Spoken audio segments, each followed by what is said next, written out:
At sa industriya ng niyog sa Camarines Sur, pauunlarin pa ng todo. Provincial government, suportado ang pagtatanim hanggang sa marketing nito. Ang detalye sa ulat ni Grace Fama Simando ng Radyo ng Bayan, Naga. Grace?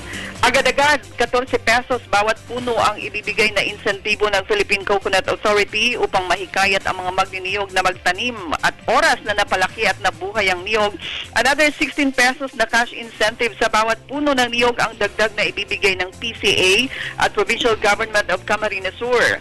Kahapon sa naganap na konsultasyon ng mga coconut industry stakeholders with Governor Mix Villafuerte at ng mga mataas na opisyal ng PCA, hinikayat ni Governor Mix ang lahat ng mga magtatanim ng niyog na magtatag ng kooperatiba upang maging organisado ang kanilang grupo. Nangako ang batang governor na tutulungan ang kanyang pamunuan at ang ng PCA, ang coconut industry, mula sa pagtatanim, pag-ani hanggang sa marketing strategy ng mga coconut products. Hindi daw mamomroblema ang mga cocoa farmers sa pagbibenta ng kopra at niyog dahil ang provincial government na ang kukontak sa mga oil millers, oil manufacturers at coconut producers. Sa ganitong paraan, kikita ng maayos ang mga coconut farmers. Radyo ng Bayan, Naga. Grace Fama Simando para sa Telebisyon ng Bayan.